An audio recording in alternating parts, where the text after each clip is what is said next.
Welcome, and once again to the Eclectic Radical. As always, I'm your host, Chris Richards, the Eclectic Radical.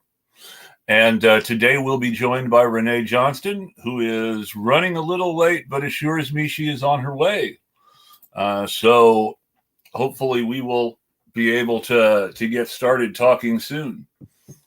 In the meantime, I'm having a little bit of drama. I had a car stolen a couple weeks ago, been running around trying to replace it. My wife and I, or my wife, we still haven't decided which, are going to pick it up today. We're stressing a little bit about things like, well, should we really have gotten a protection plan? I think it's all going to work out, but it's one of those things where you end up a little stressed until you know for sure. So please think good thoughts for us. I'm definitely a little glad that the being without a car is just about done. But, it would be nice to get rid of all the stress and have everything going smoothly. I also want to note that one of the first things I saw in the news today, and I will probably talk about this with Renee, since I know she has feelings too, but I saw this morning that good old Jackson Hinkle, who used to support Biden and was a right-winger who supported Netanyahu just last year, is all of a sudden winning awards for his coverage of Palestine and his support for Palestine, and the fact that he appears to have a big social media audience. And so the fact that he's tweeting about Palestine to try to cash in is apparently enough to win him an award because of the size of his audience. I don't know anything about the group that gave the award. I don't know if it's legit. I'm glad somebody with a big platform is tweeting for Palestine, but it's really cynical for someone who was talking about how they were ready to see everything burn in order to I can't talk. I'm sorry. Everything burn and align with white supremacists to stop a war in the Ukraine without any real knowledge of the war itself. And now people who don't know anything about Palestine are exploiting the situation and winning awards, and it's a little depressing. I don't know what to think about it. And I'm really terrible at monologuing, I have to say. So does anybody have any questions from the room? I mean, I do have to agree, I love Renee too.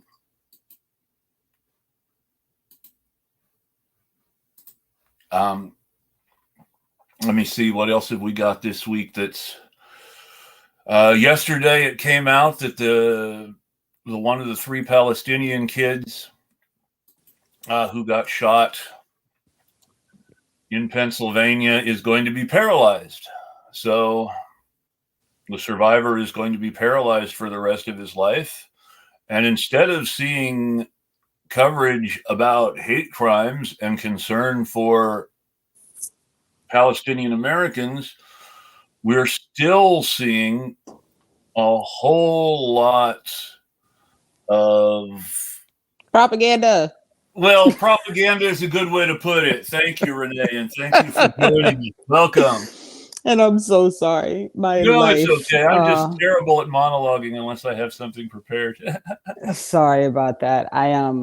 So just very quickly. So one, I'm on my phone, which is never a good idea. But my thought process was better to be a little late and on the phone than a lot late and on the computer. No, I understand. So, I totally get it. But I am also going to start doing a monthly abolition group. And so I was on a planning call that in my head was also going to be a hard 30-minute stop. And They never are. Between being in the car and getting home, and this is my life. But I'm here. I made it. I do think that happened in Vermont, not Pennsylvania, though. You're right. It was Vermont, Okay. not Pennsylvania. Thank you Okay. for correcting me. You're right. Okay. It was I was Vermont. like, was it someone else? Is this a different one? No, my memory is terrible. If Yeah. it's not in front of me, or it's not hard coded by now because I've said it so many times or read it so many times. Awful. The other day, the New York Times released a piece, and it was supposedly interviews with families who had been released from Gaza. Oh, and yes. and the claim was that they were mistreated, Mm-hmm. and the psychological damage, which, okay, anyone would, but one of the claims was they weren't fed properly. Yeah. And I thought to myself, how are you going to feed anyone when you're starving? Yeah, the city's besieged. If you want to feed, if you want people to be able to feed you properly, you need to lift the siege. Right. And what I also discovered that I thought was interesting in my multiple readings and always tracking things is these claims are coming from outlets that are not sharing direct communication with the actual released people, right? The direct communication that's been shared from actual released people is we're pissed at Israel, but Hamas was nice to us. Right, exactly. And the very first rescued hostage is no longer on all the websites her interview was posted to, because she told the story about Hamas quietly taking over the kibbutz. There was some fighting. Some people were killed in the fighting. They took over the kibbutz. Once the fighting was over, everybody was treated pretty well and kept as safe as possible. And then the IDF came and blew them up. Right. And it looks like we lost Renee for a moment. Hopefully we will have her back. But I just want to go ahead and come to the question from Eugene here, since it's here. Hinkle supported Biden in the 2020 primary. He was a straightforward Democrat guy. He went a little more radical after the primary and joined the Force the Vote thing and started being a Medicare for All activist and joined the People's Party. And then he went Nazi soon after that, because the People's Party went Nazi, and it was during the Nazi phase that he was supporting Netanyahu. And now he's making money off the Palestine thing, and I'm sure when it's all over, he'll support Netanyahu again. If that helps. Yeah, that sounds about right to me. I'm very curious about this supposed journalism award. So it looks like it was awarded by an outfit that was doing the announcing. Okay. And I don't know anything about the outfit except that it paid for a blue check and chose to give an award to Hinkle instead of any of the Palestinian journalists who died. Right. And who then turned around and, so graciously said he was going to give it in the names of. I can't stand him. So y'all I can't stand him either. And it's that. I know I'm not the best person to make this criticism, but comfortable white people. Well, I'm not comfortable, so I guess I'm okay. But comfortable white people who have enough money to do whatever they want, playing at independent media stuff, get to me, because they're not independent. Right. And he's making a ton of money from what was the big donor's name that people found out about, and then he's like selling gold bars or some nonsense. So isn't there a whole thing? That goes, he seems to have disappeared from their page, but there is an organization called Birch Gold, which is a John Birch affiliated gold investment scheme. The idea being, it's the John Birch Society, so they believe that horrible stuff is coming, which means you should take all your money out of the stock market and put it in gold, so you have bullion when society collapses, right? And Jackson Hinkle was on their page as sponsored and endorsed at one point. He seems to have disappeared from it since, but I know he was on that page with Kim Iverson for a long time, right? And was dipping his beak, right? So but that's the one. You got to question anything that comes out of his mouth, because a John Birch Society affiliated gold investment scheme. Oh man, there's so much happening, and there is. It's hard. I saw the tweet that you were sharing this morning about knowing what to prioritize. It's tough. There's so much stuff going on. I want to be helping everyone and talking about everything, but it's not possible. It's not possible. And at the core of it, one of the real things that I think is missing so much from so much of the discourse is the reality that part of the reason that, in my opinion, that Palestine is in the forefront of this conversation in this particular moment is because, with the ability of the Palestinians who are in Gaza to share what is happening right now. Yes. Right? It is pretty hard to ignore it, right? Yes. The fact of the matter is that this same thing that's happening in Gaza right now, maybe minus missiles, but with other means of mass destruction, is happening in Sudan, is happening in the Republic of Congo. I was going to mention Congo. Right? It's happening in other places in the world. Then there are other places where there are smaller battles happening, like Haiti. Yes. Haiti is still ongoing. Which is still ongoing. And there's still that whole thing. You mentioned Congo. There's still the whole thing in French Africa in general about resistance to the French running their economies and the pressure for the better deals they get from Russia over France. Right. So as all of these things are waging, I hear sometimes people say, like, well, why is everybody only talking about Palestine? Mm-hmm. And I want people to understand that it's not about just talking about Palestine.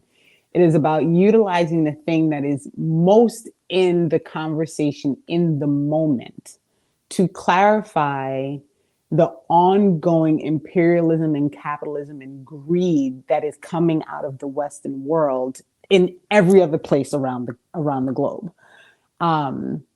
So when I say to someone, we have to free Palestine, and they look at me like, well, why aren't you talking about somewhere else? And I say, do you not understand that if we can stop what's happening in Palestine, because that is in the current conversation right now, you can utilize that and stop it in other places. Well, look at what news does to politics. Right.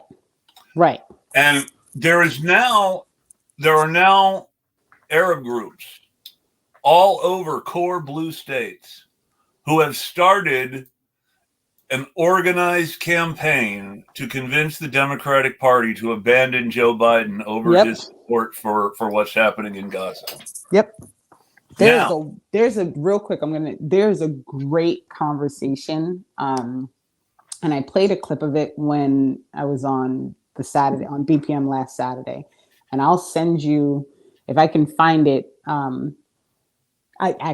know exactly where it is. Not if I can find it. When I have time to get to my computer, I will send you the link, because it's a conversation between two Muslim gentlemen, and they are talking about how they can utilize the voting bloc, and they discuss this specifically. Yes. What's happening. And so it was a really, really interesting conversation. So I will be sure to share it with you. That does sound good, and that's something that I might like to see, definitely, and share with others potentially. Because that's important to understand right now, that we're seeing We're seeing people who were not moved by things like healthcare and cops that are on the ballot every year, and we get sort of blasé to, and we don't really expect movement on anyway, and who are still going to support Biden despite all his awful positions, who are now genuinely enraged at Biden about Palestine. Yeah, and it's also, you gotta also wonder, like, how many people need to die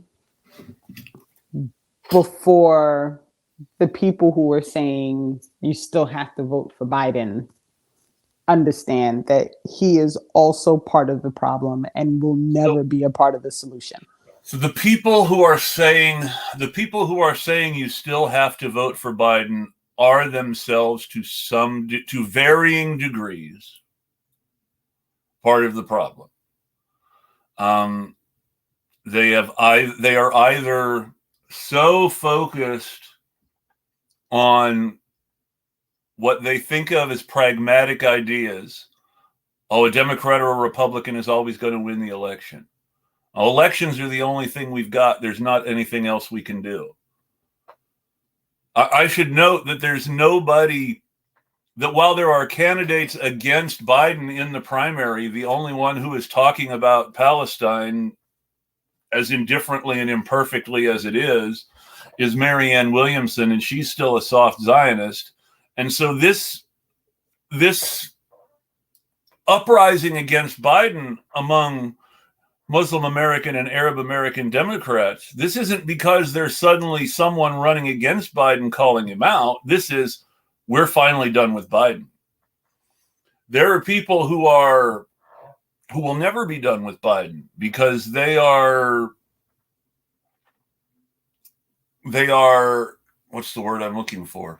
They are so focused on day to day and quote unquote real world concerns that they don't think about the fact that, resistance to what is beating us down is how we make a difference. There has to be some sort of non-electoral opposition to the system for the system to even be motivated for it to reform itself, because they have to be scared of losing money and power. Right. We I cannot remember. Do you know Andy Ellis? Yes. In Baltimore? I've had him on my show. I like Andy. We had a really good conversation because he did a presentation and I guess a teaching on why justice is impossible in a two-party system. Yes, I saw that. And then he did a follow-up with Nnamdi, the same gentleman who sat with him for that teaching from the Ujima People for Progress Party in Maryland. And those two conversations really, sometimes something, but you hear someone else say it in a certain way and it just it turns on like a light bulb for you, right? And you're like, yes, that is the thing. And I think one of the things that I'd like to see happening is that the organizing and education around electoral politics stops being about voting and about getting people to vote and becomes about how you make the vote something worth doing. Yeah. Right? Like how do you utilize organizing and people within your community to create a system or a block or something that makes it so that people doing that performative act is no longer a performative act? And that makes sense, because that way it goes from becoming a performative act to becoming actual resistance. And, that makes a big difference. Right. And then you're not talking about voting. You're talking about what is the thing that we can do that makes voting a purposeful act? Well, in my opinion, and I could be wrong about this, but I think we should shut down more Israeli defense contractors by sabotaging their air conditioners. But some people think that's adventurism. I feel like that's a good idea. Well, I say this because I'm specifically referencing real world events and a controversy over them. So were you following the Elbit Systems protests? No, that's not sounding familiar for me. Okay, so there is an Israeli corporation called Elbit Systems that they make a whole bunch of they make stuff like gun sights for drones and firmware for drones and various important electronic pieces of complicated weapon systems. And some of their factories are in the U.S., though again they're Israeli. They're an Israeli corporation. They're based in Israel, and you may have seen the guy trying to whip up anger against anti-Semitism on Twitter, who said a Jewish business is being targeted by terrorists. Yes. So that Jewish business that in Virginia or wherever that was being targeted by protesters was this defense contractor in question. So let's say some things on the record. It is not a quote-unquote Jewish business, though it is based in Israel. It is a publicly traded corporation. They had an IPO, which means they're owned by the world and by stockholders. And they are, and to call them a Jewish business would be to repeat the old anti-Semitic canard that Wall Street is controlled by the Jews.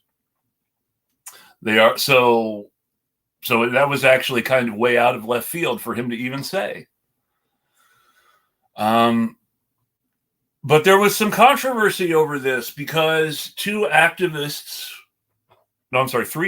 were arrested and face up to 30 years in prison for terrorism, for sabotaging the air conditioners specifically.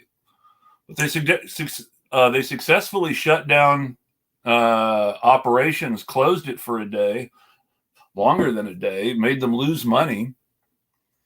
But then people were going after Palestine action, calling it adventurism, saying that this was bad, that Palestine action is a cult, and calling out Fergie for making people do this. Fergie Chambers is a Stop Cop City activist who comes from the Cox family, for people who don't know it, and is a class trader who gives a lot of money to various resistance groups and is affiliated with people like the PSL and, again, Stop Cop City in Atlanta. Yeah. But there's been a lot of controversy. Mm-hmm. And basically this was bad. It's his fault. He's manipulating these 19-year-old activists into risking their lives. And so I was I felt a bit taken aback by seeing such good, effective activism being criticized so aggressively. Well, but this is something, I don't know if you caught when I tweeted that thing about listening to people talk about how calling a genocide and that it's racism. Yeah. Which I'm still trying to figure out how we got lost in that sauce that speaking against Israel is racism. I'm still, because Israel is Jewish and anti-Semitism is racism and all that. So, and this is a question that I'm asking because your knowledge base is way more than mine. Is anti-Semitism a form of racism? Well, do you want the serious answer is that anti-Semitism is one of the places where all the other racism starts. as silly as that sounds. You have to remember that before we had white and black, we had Christian and heathen. And Christian and heathen was actually easier for people. Looks like we've lost Renee again. Hopefully she'll be back in a moment. Christian and heathen was actually easier for people as long as you knew who the heathen were, because it was simple and straightforward. Here we go. Renee's back. I'm sorry. I keep pushing the wrong button.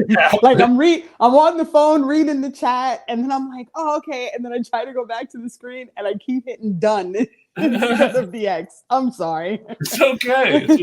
So where was it? Okay. Before it was white and black, it was Christian and heathen, right? Right. The excuse for carving up the world between Spain and Portugal was that the non-Christian world needed to be saved by the Christians, and Spain and Portugal, as the great Catholic kingdoms of Europe, were chosen by the Pope to save the heathen. And so the world was divvied up not as a colonial project in the mind of the Pope, but as this massive project to save the heathen of the world and make the world Christian, right? Okay. So all of these things that were done in the Americas and Africa by the Spanish and the Portuguese were originally justified by we're the heathen, by we're the Christians, and we must save the heathen, and we must destroy those power influences that would keep the heathen and lead them to hell. And basically, it was an excuse for colonization and conquest and slavery and killing people. But it was a logical system that made sense to the European Christians of the day, and was seen as a serious religious project to save I'm trying to think of a way to put, to save Christianity and to save the world from hell and all this. So this was this grand universalist Christian plan when the Pope divvied up the world. Now, obviously, we don't use that system anymore, though. If you look at Mike Pence, for example, or some of the other prominent right-wing Christian nutball Republicans, which is most of them these days, isn't it? You can see very clearly that their idea of white and black is still colored very strongly by Christian and heathen. And that they think that they still need to save the heathen in a wide variety of ways. But the racialization of all that, heathen was easy because, not only did it mark out the people you were trying to convert to Christianity and colonize, but it also marked various groups like Muslims and Jews as enemies of Christianity because they were heathen or had differing designs on people that Christians were trying to save.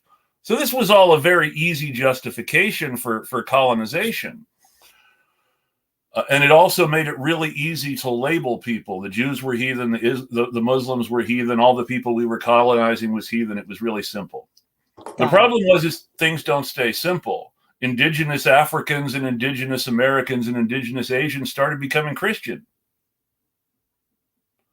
By the time of Bacon's rebellion in Virginia, all the slaves were in the U.S. were pretty much Christian. And being Christian, they felt like they had a lot in common with the poor white runaway indentured servants who they were living in sort of shanty towns with on the edge of these big landowning plantations. Because remember, before the system of racial apartheid was built around white and black, the indentured servants and the slaves were the same poor people doing the same labor for the same boss. Right. Now, I'm not going to say that the Bacon's Rebellion was perfect, because the poor people didn't want to take the plantations. They wanted to take more land from themselves, from indigenous people, and it's important not to lose sight of that fact. Though I think in the end, the poor people and the indigenous probably would have worked things out better than the plantation owners and the indigenous. That's probably just fair. a feeling. But after Bacon's rebellion, because obviously they lost, we don't have a state of Virginia ruled by poor indentured servants and freed slaves, do we? The Virginia Company needed a system to take the place of Christian and heathen, because, obviously the indentures, the poor white Europeans are Christian too, not heathens, and the slaves were all Christians by this point too. So you couldn't use the heathen argument anymore. So they went with white and black. They racialized the slaves and made the poor white folks the first cops, basically. And by making white people responsible for checking the passes of black people, well, you build up an oppressor-oppressed dynamic right away that makes it really easy for people to know which side they're on. And since the average white European colonist can identify indigenous people and black people by sight better than whether someone's a Christian by sight, it's a more convenient class marker for the upper class, right? Right. So here's where anti-Semitism becomes complicated. The reason, historically speaking, in Europe that Jews are not considered white Europeans is because they're not Christian.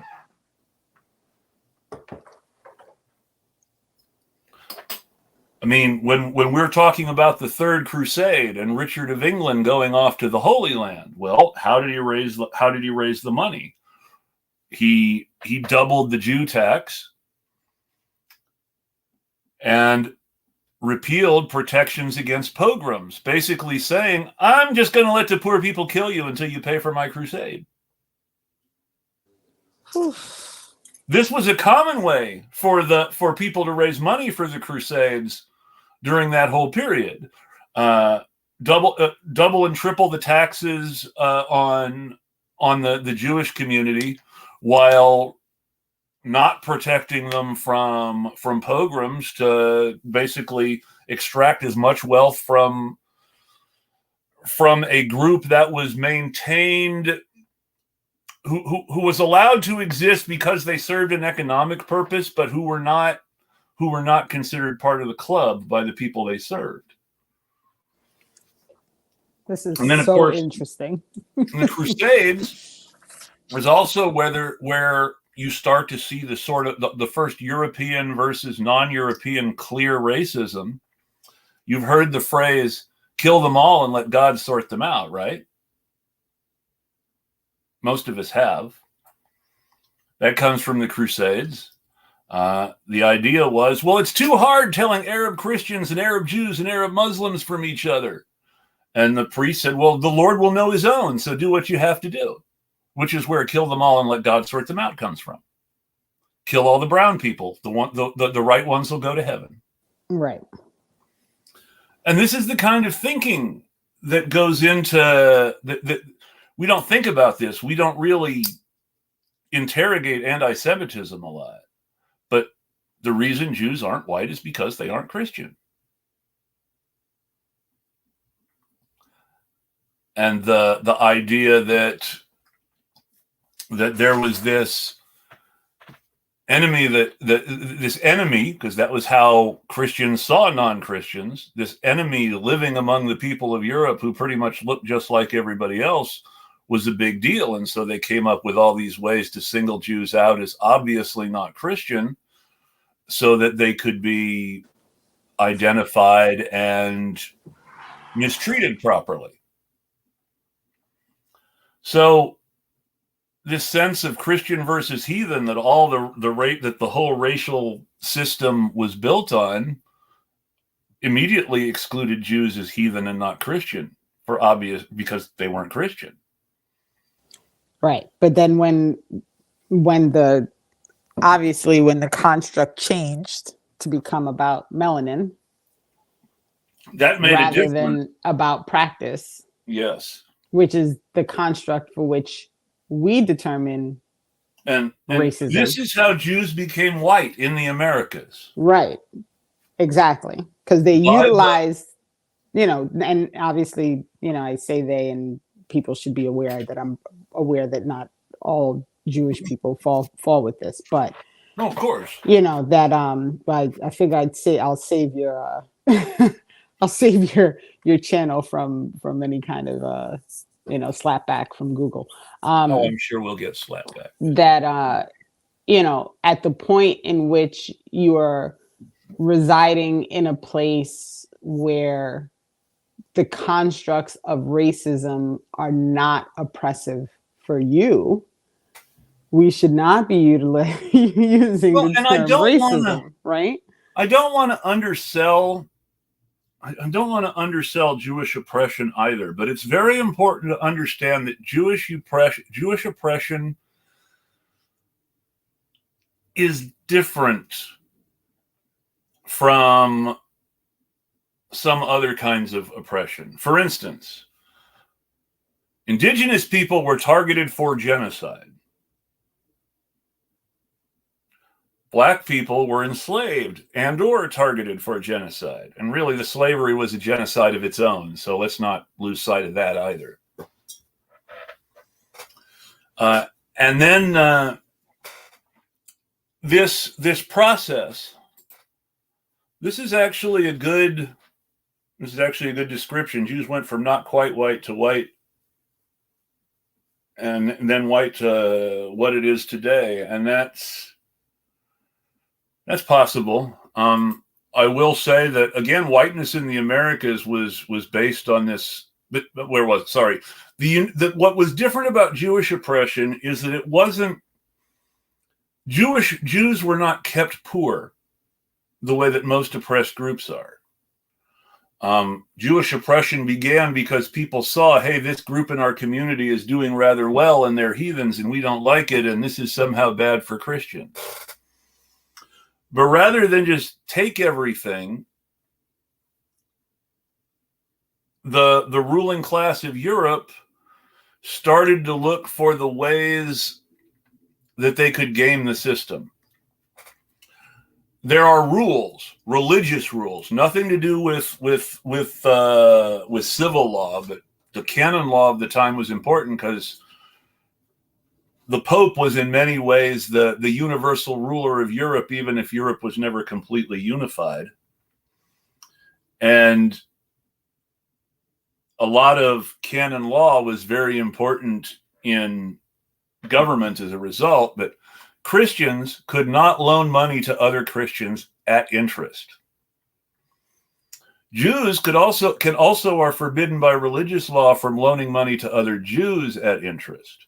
However, there is no rule that bans Christians and Jews from loaning money to each other at interest. You follow me? I'm following. So the whole banking system of medieval England was based on the people that we would call seniors in a more modern, more capitalistic now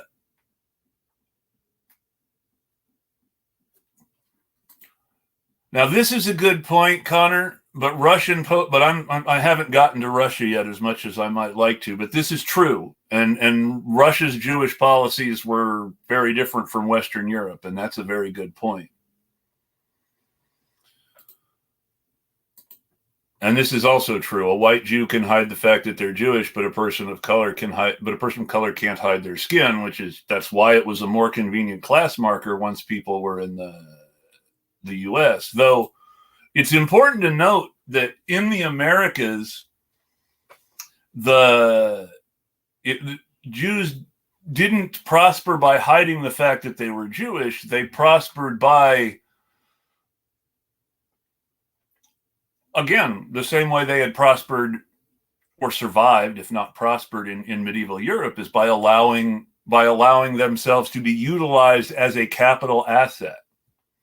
The whole system of banking in Western Europe was based on Christians loaning money to Jews who loaned it back to Christians. And this was a system by which basically the economy of a given European polity was the king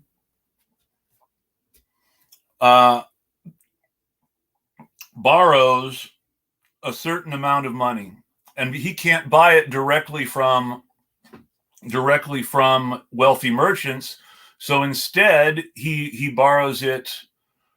Instead, there's a system by which money is loaned to Jews and then loaned back to the king, and everybody involved with it gets rich.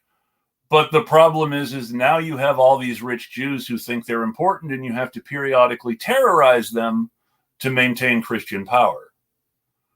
And it was this system where Jews were used to make the economic system work, to exploit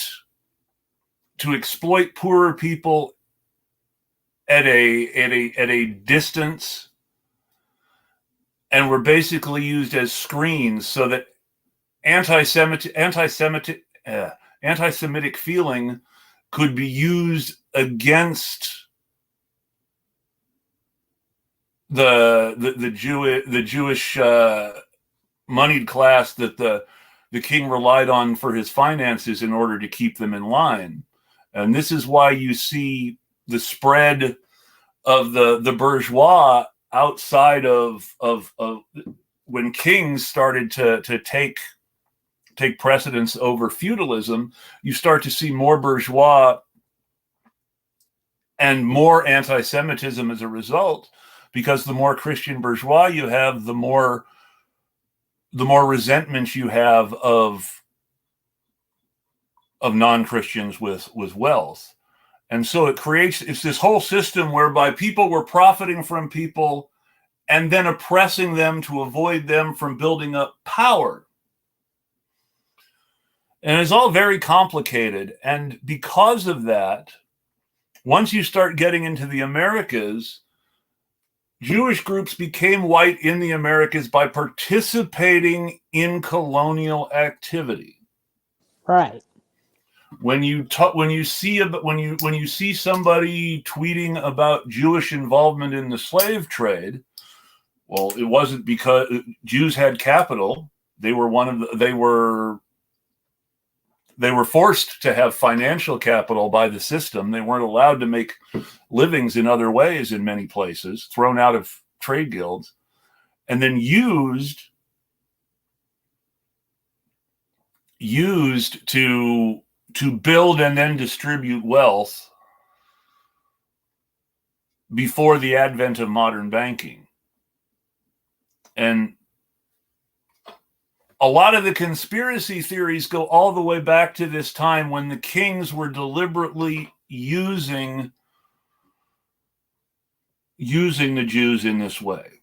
And so you've got this situation where, yes, they were oppressed, but they were also being used to oppress others as a screen. And so it gets really complicated. There were pogroms in Russia. They were very big on keeping Jews poor in Russia. And it's very important to understand that the whole view of every action against us is a pogrom comes from Russian and German and Polish Jews whose whole experience of dealing with governments and non-Jewish populations was through the medium of the response to a pogrom and the protections they demanded after the pogrom. And so it really caused a lot of troubles later in Palestine when you have people who see every possible act against them as an organized genocidal conspiracy, in a situation where now you're settlers moving into other people's neighborhoods and causing economic displacement because you're buying land, and the people who work that land are now being pushed into cities where they have to get jobs. Right. And so since you're my friend historian, God bless you for that, by the way. So when you go back to those times where it was the heathens and the Christians, Was that called racism? This is just a question that just popped in my head, but I wanted you to get through all the So explanation. that's a good question. Racism is a modern concept. Race, in the sense that we think about race now, is a modern concept. The whole categorizing of, the black, white, and Asian, that whole categorization is from the 19th century. Exactly.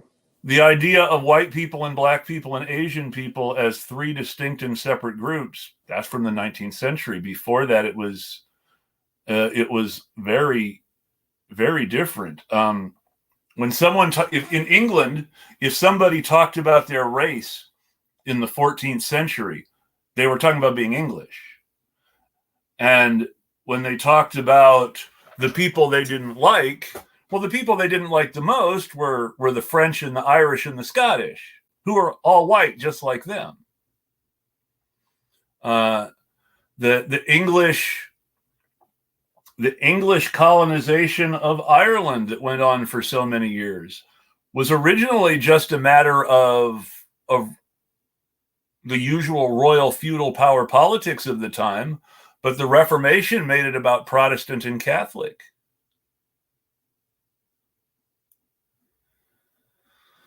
Okay. I understand. And the Nuremberg laws were based on American Jim Crow laws. The Hitler was very, very specific about copying American laws in the South and even some places in the North about who can marry who and who is white and blood quantums. And Hitler's definition of who was Jewish was exactly like white Southern slave owners' definition of who was black. It was one of your grandparents. And while religious, and that's why religion aside, by the same token, being Jewish enough to emigrate to Israel requires one of your grandparents being Jewish, because that was the standard for persecution during the Holocaust. But now that means that you've got a one of your grandparents was Jew. If one of your grandparents is Jewish, you're a Jew definition of Jewishness for entry to Israel. Well, the religious definition is very different, and it's literally Israel's definition of who is a Jew is literally copied from, essentially, as a result, from the Southern plantation owners' definition of who's white and who's black. And it's interesting how these things develop. It is. So the reason, and I sent you down this road on purpose because I really wanted to get some understanding on if I was being unreasonable. And I don't think I'm being unreasonable, but let me explain the situation. Sure. I sat in on a board meeting. Mm-hmm. And one of the conversation topics for the board meeting involved an organization that does anti-racist, anti-colonial, the things.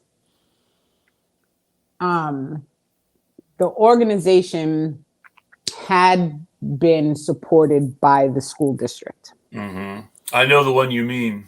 Right. I saw this. And so they have taken a firm stance to support Palestine. Mm-hmm. As they should, As they should, right? If you're anti-racist, you should be supporting Palestine. And what I heard on the board meeting was multiple people who got on to say that using terms like genocide, apartheid, occupation, colonialism, these are racist terms being Those used and against. this is something that Christopher Rufo of the Manhattan Institute has tweeted about, and it's something that you have seen all the settler movement propaganda outlets try to some degree, which is the statement that decolonial theory is itself racist against white people.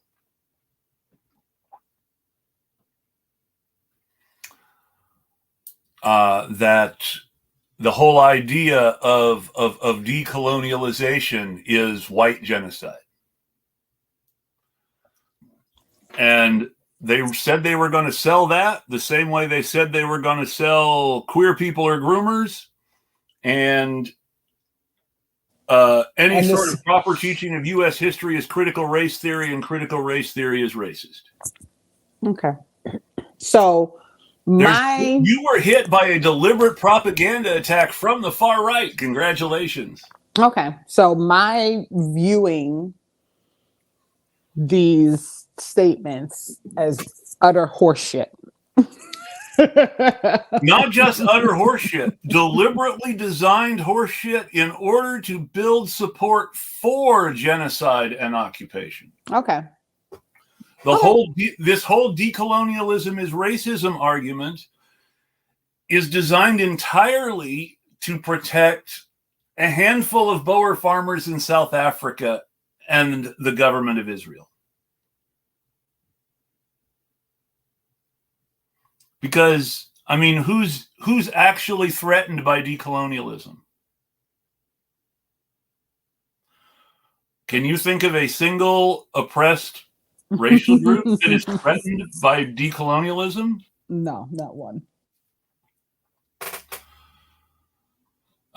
So yeah, no, that sounds like there is deliberate astroturfing going on there. I mean, there's probably people who are in, I hate to use the word for bigots, but there are probably people who believe they're in good faith because they're swept up in the propaganda campaign.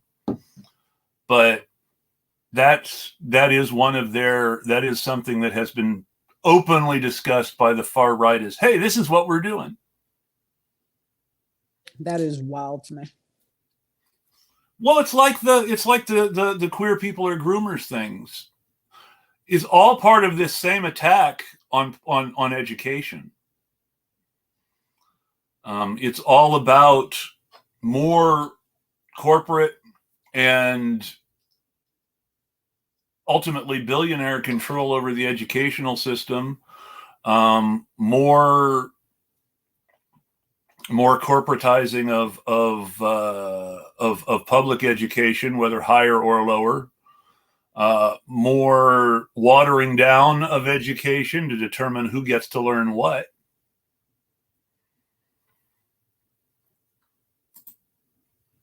I don't like the term brainwashing. And the reason I don't like the term brainwashing is, to some degree, indoctrination happens no matter what. And honestly, when people talk about, the schools in Cuba teach people to be socialist. Well, no, they teach people how to think in a material manner that is going to lead more people to be socialist than not. But it has to do with an understanding of how things actually work in the world. Indoctrination is part of education. The whole point of education is to indoctrinate kids in what it takes to be a part of a society. So it's not that people are being brainwashed. It's that, we're teaching the wrong shit. Right. And so I think what I'm really concerned about, and this is something that just kind of, as I listen to this thing go, this group has been, this is a long-standing group in that community. Yeah. And the work is really about teaching about all of the methods that are used of oppression and giving people the tools to do their own research Mm-hmm. and encouraging people to do that research. Yeah.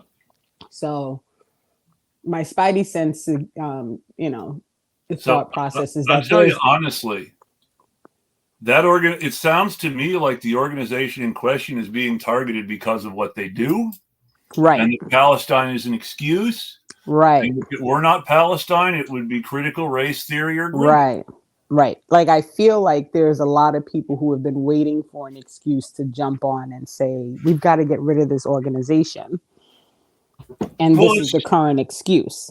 mm-hmm. Which I think I said in my tweet. I think I said something to the effect of like, I feel like these people have just been waiting for a reason to get rid of this anti-racist education from the district. Well, of course. That's again what was the whole CRT thing about? White parents were worried that their kids might learn not to be racist. Because let's be honest, that's what we're really talking about. When we start having conversations about indoctrination in the United States, what we're saying is, do parents have the right to indoctrinate their kids the way they want to indoctrinate them? Or should society indoctrinate people into a humane and loving society? That's really what we're arguing about, right? Yeah, it is. At its core basic principle, yes. Are we going to teach children that we're all humans and we all deserve humanity and the basic things that are needed in order to survive? Mm-hmm. Or are we going to teach our children that some humans deserve more than other humans and their humanity is not as important? And that's a critical lesson, and I get sometimes pushback from people when I say things like, well, we're all humans. And I want people to understand that that's not me dismissing all of the problems and trying to explain away cultural differences and regional differences, and because all those things do indeed exist. Sure. But it's at its core me trying to get people to understand that anything that you believe about another person that makes them less deserving or less worthy of the things that you enjoy Mm-hmm. is simply because you do not see them as the same human that you see yourself. You see yourself as more human than them. Right. And it is a denial of their basic humanity Yes. because we're all humans. We all breathe, we all bleed, All like on all this stuff. Well, that's why Shakespeare gives the most sympathetic speech in The Merchant of Venice to the villain.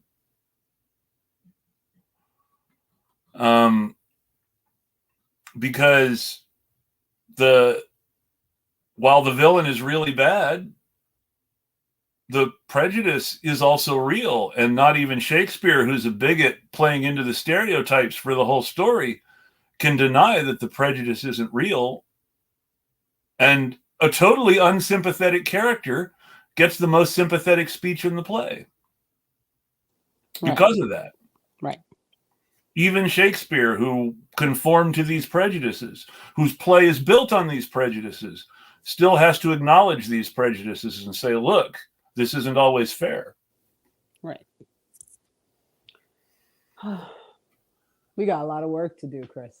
Yes, we do. But And I mean, and this is why you also see, why you see the romantic and idealistic notion, well, we should be colorblind. right. Because people want to make the material realities that have built up around the social construction of race go away. Right. And to me, being colorblind is an equal dismissal of someone's humanity. Yes. Right? Like me being Black is a significant part of my worldview, of my life, of my experience, of my day to day. So if you deny me of that, because to be blind means you don't see it at all, that means you're literally removing a portion of my entire being for your comfort. Also, and here's something to think about. I work in technical support, and so I'm I'm helping people put out fires and make crises less worse, right? So one of the sayings in technical support is if everything's an emergency, nothing's an emergency. Because you can't prioritize everything at once. This comes back to our discussion about priorities before. You can't prioritize everything at once. And because you can't prioritize everything at once, you have to choose where you're going, what you're going to teach, what you're going to fight for, what you're going to fight against, and you have to try to stay consistent. Right. And when somebody's response to Black Lives Matter is all lives matter, then what you're actually doing is you're actually using something, you're actually using, well, all human life matters as a moral shutdown of, hey, look, we're being killed right now. Right.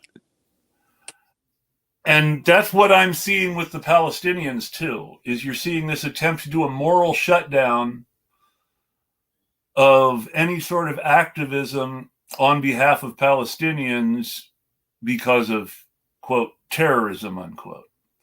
And because that's the excuse today, yeah. Everybody's human life matters, the Israeli lives and Palestinian lives. But it's not really equal. Right. Exactly. I've said this before, and I will say it again. Israel is a militarized state in which everybody in the country either serves in the military or serves time in prison unless they have a religious exception. The Palestinians do not have the same sort of near 100% military mobilization. There are actual Palestinian civilians. Which is an interesting when you think about it. If you look at it that way and you recognize that actually means, I mean, in a literal sense that, right, that there are no citizens there. Right. There are no civilians. There are very few in a strict, if you mean does not participate in the military, has never participated in the military, is not a veteran, is not a reservist. There are very few civilians in Israel. I did not know that. That's interesting. Even some of the people with religious exceptions belong to ultra orthodox settler groups with really evil militias.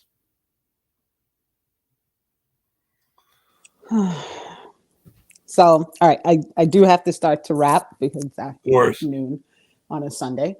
But but this is why I think that education is something that we should think about, and why things like the quote unquote classics learning test and all the people gathered around it, whether for political purposes or for economic purposes, is concerning to me. Because when we talk about indoctrination, we're really talking about education. When we talk about indoctrination, we're really asking, what should we teach? How should we teach it? What should we be careful about teaching? And how should we teach about those topics that we should be careful about teaching? And I don't really, and there we are again. I don't really see a lot of thought about this in the political system right now. I see we've got to save public schools. I see we've got to save public schools all the time, but I don't really see a lot of what should public schools be teaching? How should we run public schools? Who should have power over schools? Is schooling the best way to educate people? And the only people engaging with a lot of this stuff are people on the far right. And I don't like that. Yeah, that typically is never a good idea. I think that's a good place to wrap up, and I think I that's do. a good place to go with future conversations too. If that gives you anything you want to think about. Sure. And I just, I'm gonna keep on thinking on this, organizing around making the vote matter versus organizing around the vote. I think that's And important. and I'll keep you posted on this abolition group because I I think it's gonna be excellent, and we're gonna try and do like a hybrid thing. Sure. So, maybe we can get you on to join us a few times. But we're gonna do once a month, Sounds and good. we're gonna have a schedule, and we're gonna do a whole thing, and I'm really excited. That sounds exciting. I like the sound of this. So, but thank you as always for sharing your space, and I will talk with you during the week. I appreciate your time, Renee. Thanks for joining us. You have a great week. All right, Every take care. Take care. Everyone else, you have a great week too. I really appreciate that you could join us today. I do want to say, as a last thought, I'm really having trouble with my reach right now. The likes and the shares really matter on Twitter, on Substack, on YouTube, even on Blue Sky, wherever. So if you can hit like and share stuff, I'd really appreciate it. I'm probably going to have to start trying to do a fundraiser to go back on an annual plan for my streaming service, because I save money that way, but it also costs a bunch of money up front that I don't always have. So if I start asking for money in the near future, that's why I want to pay a little less for this service and try to get my show's finances in order a little better. I thank you everybody for joining me. I should be back next week, though I still need to work out a guest. And until then, I'll tweet at you. Take care.